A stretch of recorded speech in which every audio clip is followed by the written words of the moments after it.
আমরা জোরে বলুন। আমরা 2022 স্টেট পাস পুরুলিয়ার প্রার্থী।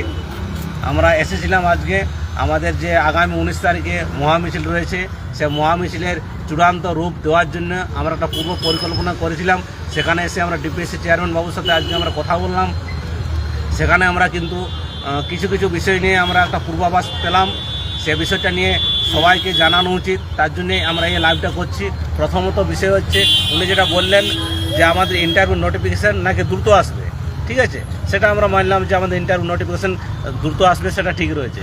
কিন্তু একটা বিষয় যেটা ভ্যাকেন্সি, সেই ভ্যাকেন্সির বিষয়টা নিয়ে কিন্তু খুবই একটা সন্দেহজনক বা খুবই হতাশার খবর কিন্তু আমরা শুনলাম।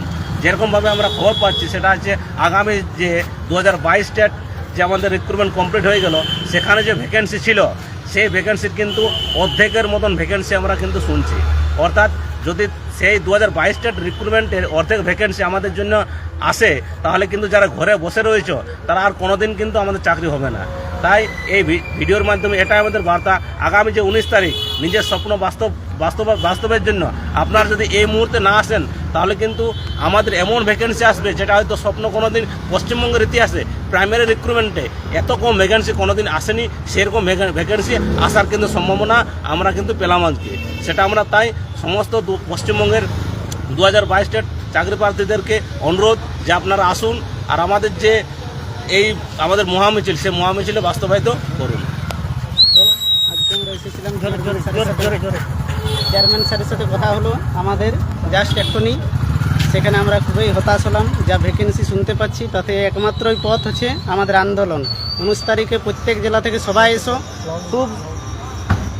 খুব বেশি সংখ্যক আমাদেরকে কিন্তু জমায়েত হতে হবে। একমাত্র রাস্তা জমায়েত করে আমাদেরকে ভ্যাকেন্সি কিন্তু মুখ্যমন্ত্রীর কাছ থেকে নিয়ে আসতে হবে। প্রত্যেক জেলাকে অনুরোধ করছি সবাই এসো 19 তারিখ। আমরা তো আজকে এসেছিলাম চেয়ারম্যানের সাথে দেখা করতে। তো আজকে আমরা যে খবর পেয়েছি সেই খবর কিন্তু আমাদের একটা হতাশাজনক খবর। আমরা আগামী যে 19 তারিখে যে আন্দোলন রয়েছে সেই আন্দোলন আমাদের বৃহত্তর পর্যায়ে পৌঁছে দিতে হবে। যদি আমরা এই আন্দোলনকে ভালোভাবে সফল করতে না পারি, কিন্তু তাহলে আমাদের যে শিক্ষকতার স্বপ্ন, সেই শিক্ষকতার স্বপ্ন আমাদের অপূরণ থেকে যাবে। আমরা ভাবছি যে অনেক ভ্যাকেন্সি রয়েছে, অনেক ভ্যাকেন্সি আসবে, যে আশায় আমরা বসে রয়েছি বা আমরা প্রিপারেশন শুরু করেছি, কিন্তু আমরা আদৌ জানি না যে এখন ওদের মহলে কি চলছে। ওদের মহলে কিন্তু একটা চূড়ান্ত পরিকল্পনা চলছে। সেই পরিকল্পনা যদি আমরা ভাঙতে না পারি, তাহলে কিন্তু আমাদের সবার চাকরি হবে না। তাই আগামী 19 তারিখ কিন্তু প্রত্যেক জেলা থেকে বহু সংখ্যক ছেলে মেয়েগুলো এসে পার্টিসিপেট করতে হবে এবং এই আন্দোলনকে কিন্তু বৃহত্তর পর্যায়ে পৌঁছে দিতে হবে। না হলে কিন্তু আমাদের সেই শিক্ষকতার স্বপ্ন সেটা অপূরণে থেকে যাবে। আর সেভাবে কিছু বলছি না। আগামী 19 তারিখে কিন্তু সকলকেই আসতে হবে এবং সকলে আমরা রাজপথে হেঁটে দেখিয়ে দেবো যে আমাদের কিন্তু শিক্ষকতার স্বপ্ন আমরা পূরণ করতে এসেছি, আমরা সেটা পূরণ করবই। নমস্কার, আমি পুরুলিয়া জেলার একজন 22 স্টেট পাস বঞ্চিত চাকরি প্রার্থী। আজ আমরা এসেছিলাম ডিপিএসসি চেয়ারম্যান স্যারের সাথে কথা বলা হলো কিছুক্ষণ আগেই। তো তিনি যে ইনফরমেশনটা আর কি আমাদের দিলেন সেটা খুবই আমাদের জন্য হতাশাজনক। কারণ এই সংখ্যায় যদি ভ্যাকেন্সি আমাদের আসে, তাহলে আশা করি আমাদের যে পরিমাণে ক্যান্ডিডেট রয়েছে তাদের মধ্যে প্রায় ধরে রাখুন 80% ক্যান্ডিডেট বঞ্চিত হবে। তো সুতরাং আমাদের আগামী যে কর্মসূচিটা রয়েছে 19শে আগস্ট, সেই কর্মসূচিতে আমি বলবো আমাদের পুরুলিয়া জেলা থেকে তো আমরা যথেষ্ট সংখ্যক ক্যান্ডিডেট পার্টিসিপেট করব সেই আন্দোলনে। আমি চাইছি যে বাকি যে আমাদের 22টা জেলা রয়েছে, সেই 22টা জেলা থেকে প্রত্যেকটা ক্যান্ডিডেট আপনারা আসুন। আপনারা আর ঘরে বসে থাকবেন না। কারণ যদি আপনারা ভাবছেন যে আমাদের হয়ে আন্দোলনটা আরও অন্য কেউ করছে, তো ওরা যাচ্ছে, ওরা আন্দোলন করছে, ভ্যাকেন্সি আসবে না। ভ্যাকেন্সি যে পরিমাণে আসবে বা ইনফরমেশন পেলাম, সেক্ষেত্রে ভ্যাকেন্সি ওটা না হওয়ার মতোই। সুতরাং প্রত্যেকের স্বপ্ন পূরণ হবে না, এই ভ্যাকেন্সি তো হবে না। কারণ সংখ্যাটা প্রচুর কম। আমাদের আগের যে রিক্রুটমেন্ট হয়েছিল, এই যে কিছুদিন আগে যেটা হলো 22 রিক্রুটমেন্টটা, সেক্ষেত্রে প্রায় আমরা দেখেছিলাম 11,000 সামথিং ভ্যাকেন্সিস ছিল। তো সেই ভ্যাকেন্সিদের 50% আমাদের জন্য বরাদ্দ করা হবে না, যেটুকু ইনফরমেশন পেলাম।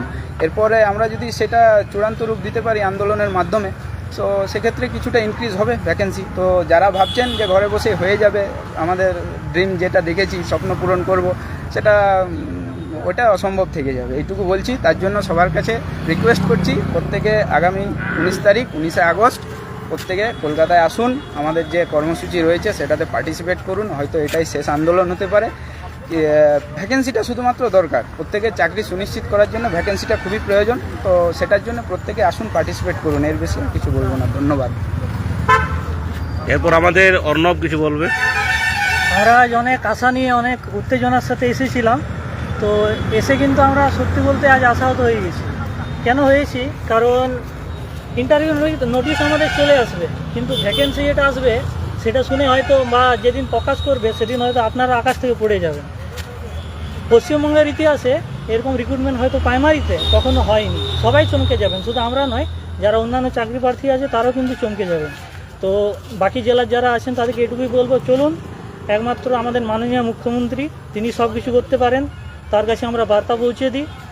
কারণ এখনও বাংলার তিনি সব কিছু, তিনি যাই বলবেন তিনি তাই হবে। আমাদের মিনিমাম 50,000 কিন্তু ভ্যাকেন্সি দরকার, তার কমে কিন্তু অনেকেই বাদ চলে যাবে। আর এইখানে হয়তো মানে যেরকম খবর পাওয়া যাচ্ছে হয়তো 5,000 6,000, তার চেয়ে বেশি কিন্তু থাকবে না, কখনোই থাকবে না। তাই আর বাড়িতে বসে থাকবেন না, এবার পথে নামুন।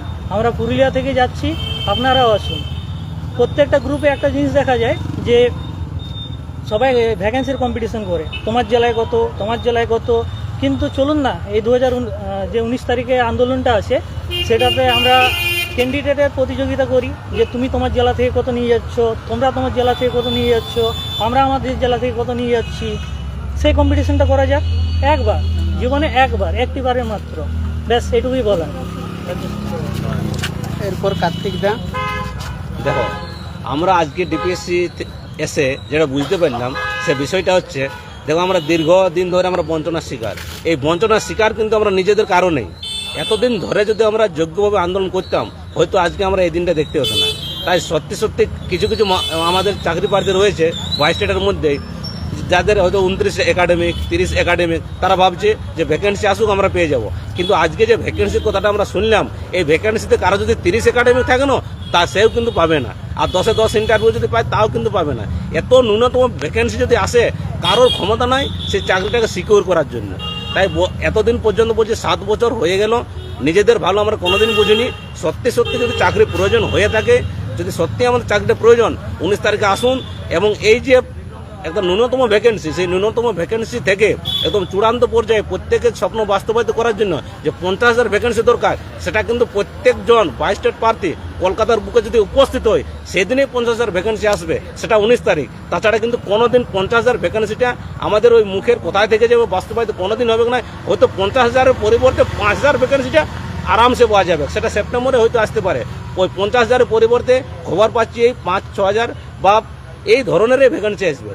সুতরাং সবাই শুধু আপডেট দেখো, আপডেট দেখে দেখে খবর নেওয়া হবে, শুয়ে থাকা হবে, কিন্তু জীবনে ইউটিউব দেখা হবে, ফেসবুক লাইভ দেখা হবে, কিন্তু কোনোদিন না নিজের স্বপ্ন পূরণ হবে। আর শুধু কি ঘুমানোর আগে শুধু নিজের মনটাকে একবার বিবেককে জিজ্ঞেস করবে যে আমি যে চাকরিটা পাবো তার জন্য যোগ্য লড়াই আমি করছি তো। নিজের বিবেক একবার জিজ্ঞেস করো, ঠিক নিজের বিবেক উত্তর দিবে যে 19 তারিখে আমাদের যাওয়া উচিত, তাহলেই ভ্যাকেন্সি আসবে, তাছাড়া কোনোদিন আসবে না। এইটুকুই আমাদের বলা ছিল। পুরুলিয়া হচ্ছে কলকাতা থেকে 300 কিলোমিটার। আমরা গত আন্দোলনে 300-600 কিলোমিটার 3টে বাস করে আমরা নিয়ে গিয়েছিলাম। সত্যিকার যদি পুরুলিয়ার মতন 23টা জেলা আন্দোলন করতো, হয়তো আজকে এতদিন আমাদেরকে বসে থাকতে হতো না। আমরা 600 কিলোমিটার যদি 3টে বাস নিয়ে যেতে পারি, আমরা বাকি জেলাগুলো পারবে না কেন? একই রকমভাবে আমরা যেরকমভাবে বাস নিয়ে গিয়েছিলাম সেই একইভাবে কিন্তু আমরা এবারও যাব। প্রত্যেকটা জেলার কাছে অনুরোধ, সত্যি সত্যি চাকরি যদি চাই, একই রকমভাবে এবারও কিন্তু একটা মহামিছিলের বাস্তব রূপ আমাদেরকে দিতে হবে। এইটুকুই বলার। বাকিটা সবাই আপনার ভালো সেটা বুঝে চিন্তা ভাবনা করুন এবং করুন। আমি একটু শেষে একটা কথা বলে দিচ্ছি, যদি কম ভ্যাকেন্সি আছে এর জন্য কিন্তু দায়ী হবে বাকি জেলাগুলো, পুরুলিয়া কিন্তু দায়ী হবে না। আমরা বারবার কিন্তু বাকি জেলাগুলোকে দায়ী দেবো। একটা বাস বাকি কিছু জন আছে যে দাদা বিদেশ দা আছে, আমাদের অক্ষয় দা আছে, আমাদের হাফিজুদা মহিদ দা আছে, এরা অক্লান্তভাবে কাজ করে যাচ্ছে। কিন্তু বাকি যে সব জেলার ছোট মানে টেট পাস সহযোদ্ধারা আছো, তারা যদি 19 তারিখ না আসো, যদি কম ভ্যাকেন্সি আসে, কম তো আসবেই, দায়ী হবে একমাত্র তোমাদের জেলাগুলো দায়ী হবে। আমাদের চাকরি না হওয়ার জন্য তোমাদের জেলাগুলো দায়ী হবে। ব্যাস এইটুকুই বলা, আর বেশি কিছু বলবো না। 19 তারিখ দেখা হচ্ছে।